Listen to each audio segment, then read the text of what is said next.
and watched the progress of our team towards the championship, we marveled at their resilience and determination to overcome some of the best teams in rugby in the world.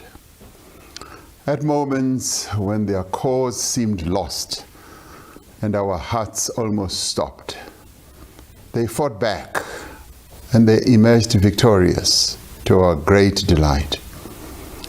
This victory rightfully calls for a moment of national recognition and indeed celebration of our rugby players and their achievements, but also to celebrate the performance of the coaching team, all the assistants and the officials who contributed to this enormous victory.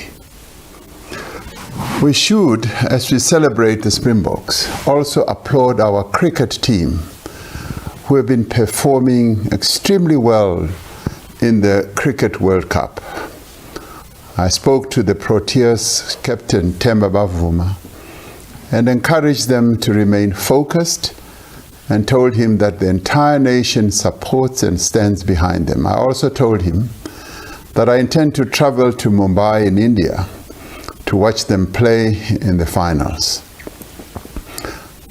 As we confront the many severe challenges in our country, we draw hope and encouragement from the determination and the performance of the Springboks and the Proteas as they have displayed their prowess.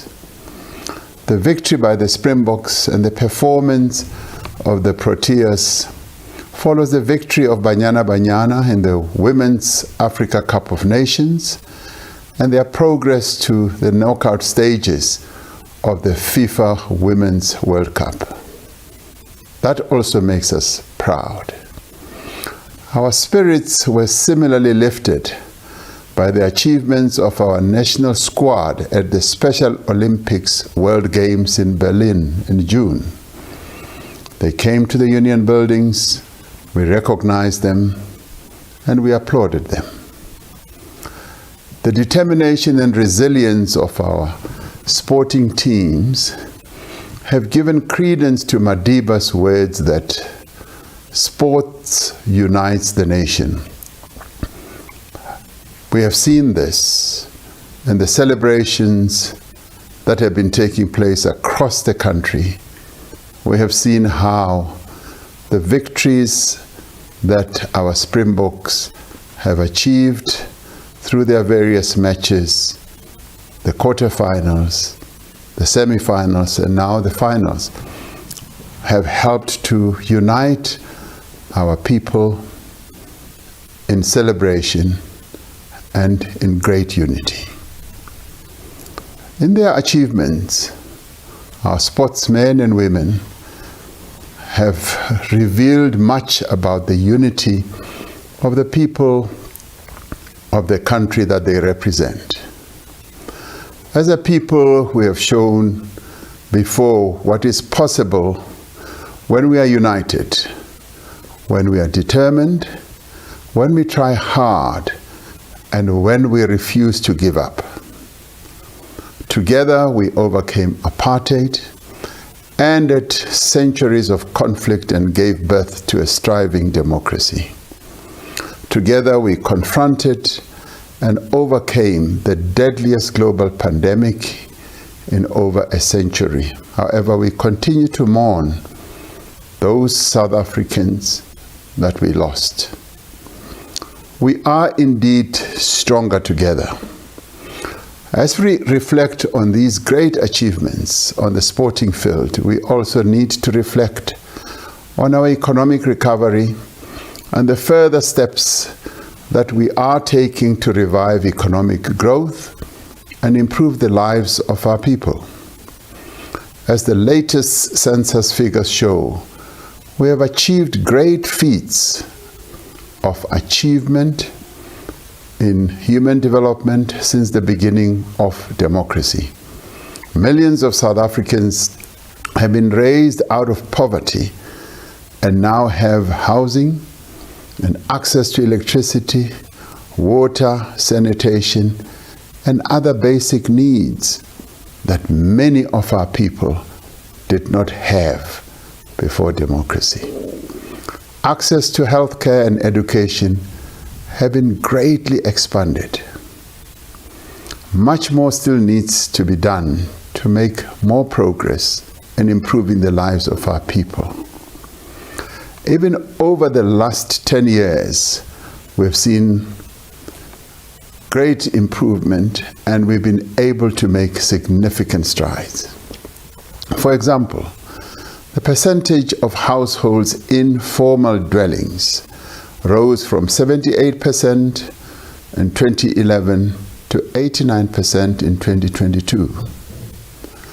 This is evidence of concrete progress and should give us encouragement as we confront the challenges of the present. This month, we mark 3 years since we embarked on the Economic Reconstruction and Recovery Plan, which outlined the actions that we would take to rebuild our economy and create jobs in the wake of the pandemic. This recovery plan was accepted and socialized to many stakeholders in our country and was fully embraced by many.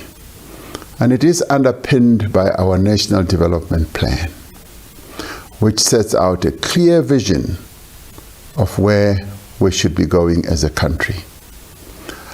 The last 3 years have been extremely challenging.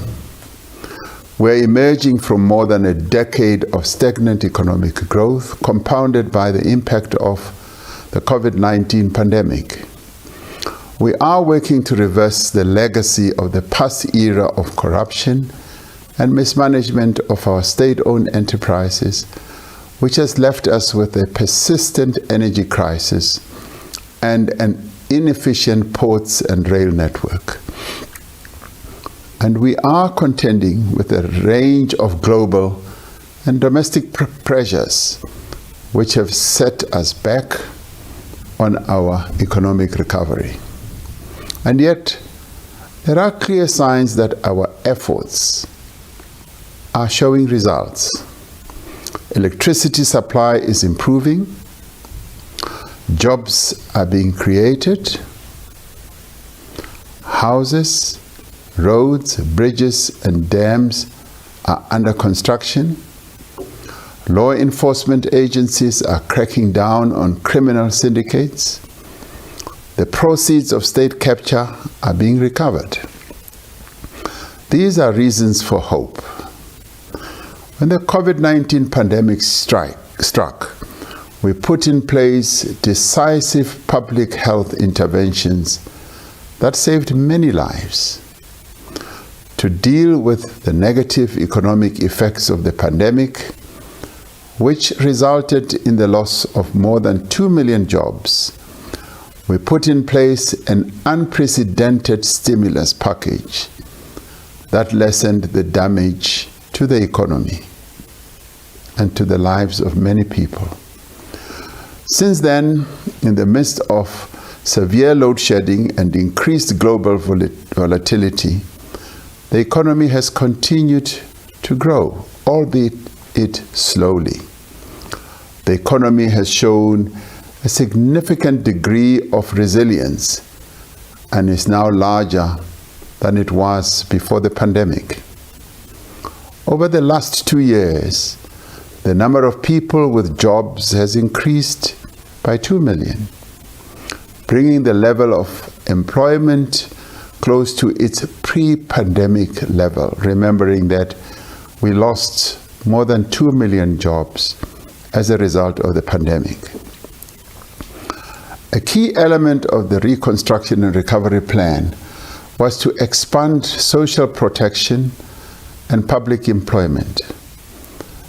The special SRD grant, known as the 350 Rand grant, which we introduced in 2020, has kept millions of people out of poverty and continues to provide much needed support for those who are unemployed.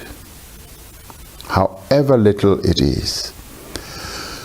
Presidential employment stimulus has created over 1.2 million opportunities since its establishment, representing the largest expansion of public employment in South Africa's history. Over 4 million young people have registered on the SA Youth online platform, and more than 1 million of these have been able to access opportunities for learning and earning. Every one of those jobs created is a reason for hope. Every person who no longer lives in poverty is a reason for hope. Another commitment we made in the Reconstruction and Recovery Plan was to fix South Africa's infrastructure through renewed investment in maintenance and construction of new projects. Several significant infrastructure projects are now underway. These projects are both contributing to greater economic activity and jobs, and providing much needed infrastructure for the growth of our economy and the needs of our people. These infrastructure projects range from social housing, road construction, rural bridges, and dam constructions. The Passenger Rail Agency of South Africa, PRASA, has to date restored operations on 26 out of 40 commuter rail corridors. And getting our people back to trains lessens the expenditure that they've had to expend in paying for transportation. To continue with the restoration of our commuter rail corridors, 50 billion rand will be spent over the next 3 years to modernize our passenger rail network. As part of our infrastructure build, we are undertaking significant water infrastructure projects. These include Phase 2 of the Lesotho Highlands Water Project. The Umzimvubu Water Project in the Eastern Cape will involve an investment of 17 billion rand. Around the country, we are also addressing and attending to challenges of water that our people are facing. In a number of areas, water treatment works are being upgraded, pumping stations are being repaired, and pipes are being laid to get water to underserviced areas. I was fortunate to go to Mfuleni this past week and saw exactly what we are doing in cleaning up the sewage and restoring the water treatment areas. We're making progress towards ending load shedding. Our greatest priority has been to reduce the severity and frequency of load shedding to achieve energy security. Over the last few months, there's been a measurable decline in the severity of load shedding. The Energy Action Plan that I announced in July last year is showing positive results, giving us greater confidence that we will bring load shedding to an end. Regulatory reforms we have initiated have enabled a massive increase in private investment in electricity generation, with over 12,000 megawatts of confirmed projects in development. Following the introduction of tax incentives and financing mechanisms, the amount of installed rooftop solar has more than doubled to over 4,500 megawatts in the last year. The steady progress we are making in resolving the energy crisis is a reason for hope. We are making progress in restoring our logistics system to bring it to world-class standards once again, so that we can export South African goods to global markets. The National Logistics Crisis Committee is overseeing a range of interventions to stabilize and improve the performance of the logistics system in the short term, in addition to ongoing reform to improve its efficiency and competitiveness in the long term. The Transnet board has developed a turnaround plan which aims to increase volumes transported on our network. Progress is also being made with the introduction of private sector participation in container terminals at our ports. I want to make it clear that South Africa's ports, rail and electricity infrastructure are strategic national assets, and they will remain in public ownership. However, introducing competition in operations, both in electricity and in logistics, will create greater efficiency and reduce prices in the long term, just as the introduction of competition in the telecommunications sector has led to greater choice and enormous benefits for customers.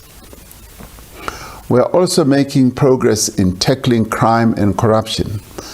The South African Police Service has established 20 economic infrastructure task teams throughout the country to protect critical infrastructure and tackle the construction mafia. We are seeing results in arrests for illegal mining, cash in transit, hikes, cable theft, drug smuggling, and other crimes. Increasing the number of policemen and women will further strengthen our capacity to curb acts of criminality. More and more of these policemen and women who are being trained will now strengthen our ability to fight criminality. I've also extended the employment of 880 members of the South African National Defence Force to support the police in combating criminal activity, particularly activity that targets economic infrastructure. The police have arrested several people for extortion at construction sites and made over 3,000 arrests for illegal mining. Through the intensive efforts of our law enforcement agencies, dozens of illegal mines, unregulated coal yards, and unregistered second-hand dealers have been shut down. The economic infrastructure task teams have confiscated significant quantities of copper cable, rail tracks, coal, and other metals. Every arrest made and every length of cable recovered is a reason for hope. We are making progress in the fight against corruption as well, including bringing those responsible for state capture to justice. Over the last 4 years, the NPA Investigating Directorate has taken 34 state capture corruption cases to court involving 205 accused persons. Freezing orders of 14 billion rand have now been granted to the Asset Forfeiture Unit for state capture-related cases. Around 5.4 billion has to date been recovered and returned to the state. As recommended by the State Capture Commission, we are putting in place laws, institutions, and practices that reduce the potential for corruption of any sort and on any scale. We are continuing to build meaningful compacts with key stakeholders in a number of areas. To support our efforts of enhancing collaboration, we have established a partnership with business to work together in 4 critical areas: in energy, in logistics network, in crime and corruption as well. We continue to collaborate with organized labor and civil society to ensure a whole of society approach to addressing the most important challenges of our country. I had a wonderful meeting with all our labor federations just last week that lasted hours, and all of us agreed that it was a most meaningful meeting from which will emerge a number of cooperative initiatives. All of this gives us hope that we are turning the tide on the many challenges that we face. Our economic challenges are severe. Despite the progress we are making, poverty, inequality, and unemployment remain high. We continue to face domestic and global pressures, and our economy is growing too slowly for us to overcome the challenges facing our people and our country.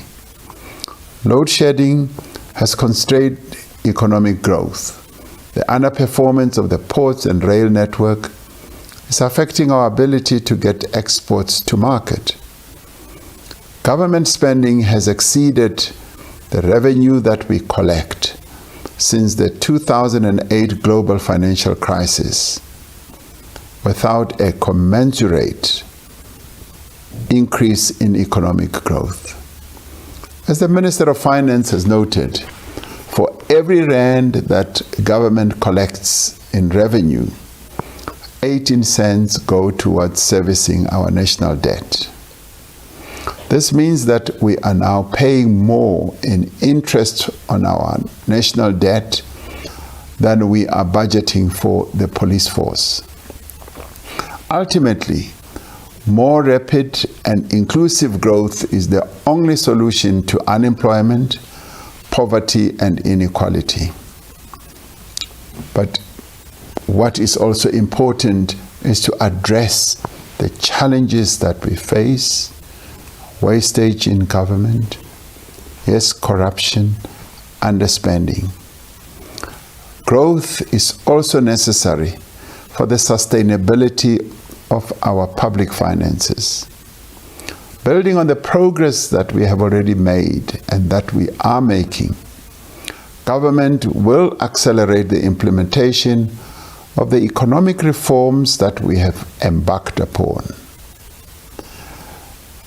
Many of these reforms were identified in our ERRP, and many more will be embarked upon.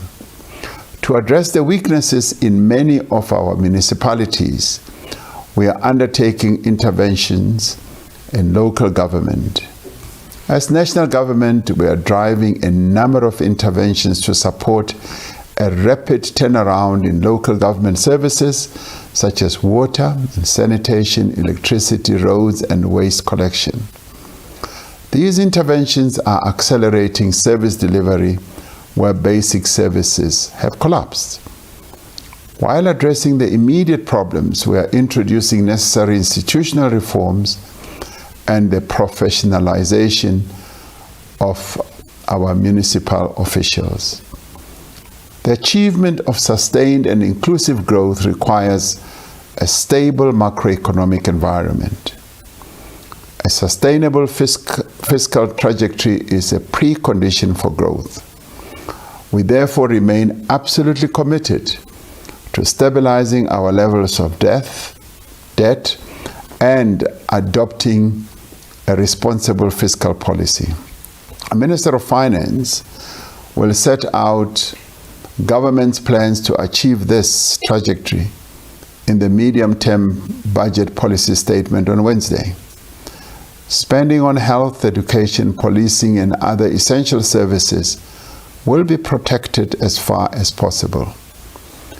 As we move to target spending on programs that are working for the poor, we need to acknowledge that our social grants, including the SRD grant, as well as our public employment programs, are vital in supporting those who are vulnerable.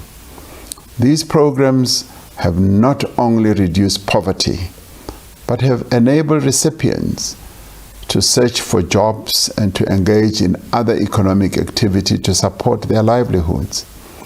The Minister of Finance will provide more details of these and other spending priorities when he presents the medium-term budget policy statement on Wednesday, where he will also deal with the initiatives we are going to be embarking upon to restructure the government as well, to reduce expenditure.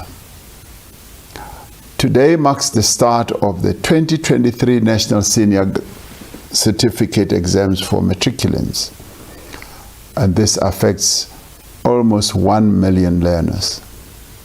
Over the next weeks, our learners will prove the value of hard work, dedication, and the investment that we have made as a nation in their education. We wish them the very best, confident that they will make the country proud once again. There are many reasons for hope. We have made significant progress in reforming our economy to make it more inclusive and to achieve higher rate of growth. As we implement our reforms, yes, we will be preparing our economy for even greater growth.